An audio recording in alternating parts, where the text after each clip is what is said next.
Hello friends, welcome back to my channel Sudhanam. நானும் இன்றைக்கி நம்ம சேனலில் ஒரு சூப்பரான ஹைட்ராலிக் சிக்கன் கிரேவி தான் பண்ண போகிறோம். அதாவது க்ரீன் சிக்கன் கிரேவி. இந்த கிரேவி பண்ணுறதுக்கு ஒரு மிக்ஸி ஜாரில் 2 கைப்பிடி அளவுக்கு கொத்தமல்லி இலை சேர்த்துக்கோங்க.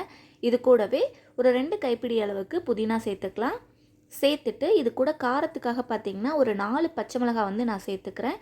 இந்த கிரேவியில் பச்சை மிளகாயோட காரம் மட்டும்தாங்க நம்ம சேர்த்த போகிறோம். உங்களுக்கு வேணுங்கிற அளவுக்கு நீங்கள் காரத்துக்கு தகுந்த மாதிரி பச்சை மிளகாய் சேர்த்துக்கோங்க. சேர்த்துட்டு இது கூட கொஞ்சமாக தண்ணி சேர்த்து நல்லா ஒரு பேஸ்ட்டாக அரைச்சி எடுத்து வச்சுக்கலாம். பாருங்கள், இது போல் நல்லா அரைச்சி எடுத்து வச்சுட்டு இது ஒரு ஓரமாக வச்சிடலாம். அதே போல் இன்றைக்கி நான் கிரேவி பண்ணுறதுக்கு 1/2 கிலோ அளவு சிக்கன் எடுத்து நல்லா சுத்தம் பண்ணி வச்சுருக்கேன். இப்போ நம்ம கிரேவி பண்ணிக்கலாம். இதுக்கு அடுப்பில் ஒரு கடாயை வச்சுட்டு கடாயில் ஒரு 2 டேபிள் ஸ்பூன் அளவுக்கு எண்ணெய் சேர்த்துக்கலாம்.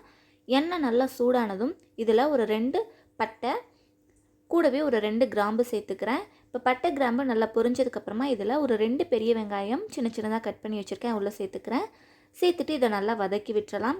வெங்காயம் நல்லா கண்ணாடி பதம் வர அளவுக்கு வதக்கி விட்டுருங்க.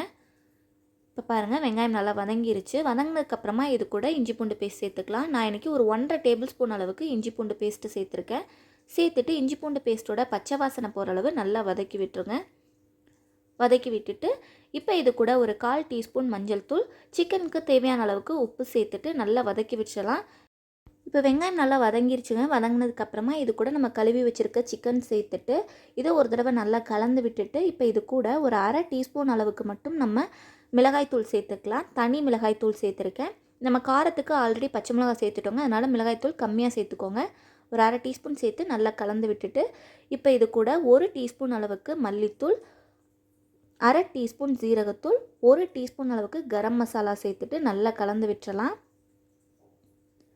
தேவையான பொருள்லாம் டிஸ்கிரிப்ஷனில் கொடுத்துருக்கேன், தேவைப்பட்டால் செக் பண்ணி பாருங்கள். இப்போ இதை நல்லா கலந்து விட்டுட்டு இது கூட பார்த்திங்கன்னா நம்ம அரைச்சி வச்சிருந்தோம் இல்லையா புதினா மல்லி பேஸ்ட்டு, அதையும் உள்ளே சேர்த்துக்கிறேன்.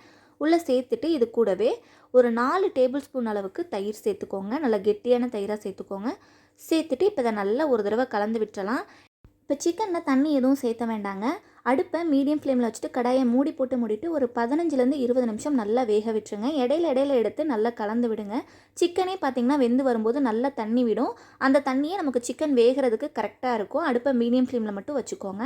இப்போ பார்த்திங்கன்னா ஒரு 15 நிமிஷம் ஆயிடுச்சு. சிக்கன் வந்து நல்லாவே வெந்துருச்சு. கடைசியாக சிக்கனை இறக்க போகும்போது 1 டீஸ்பூன் அளவுக்கு கசூரி மெத்தி சேர்த்துக்கிறேன். சேர்த்துட்டு ஒரு 2 நிமிஷம் நல்லா கலந்து விட்டுறலாம்.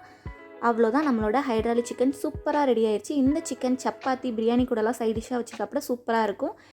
கண்டிப்பாக ட்ரை பண்ணி பார்த்துட்டு எப்படி இருந்ததுன்னு மறக்காமல் கமெண்ட் பண்ணுங்கள். வீடியோ பிடிச்சிருந்தா லைக் அண்ட் சப்ஸ்கிரைப் பண்ணிக்கோங்க.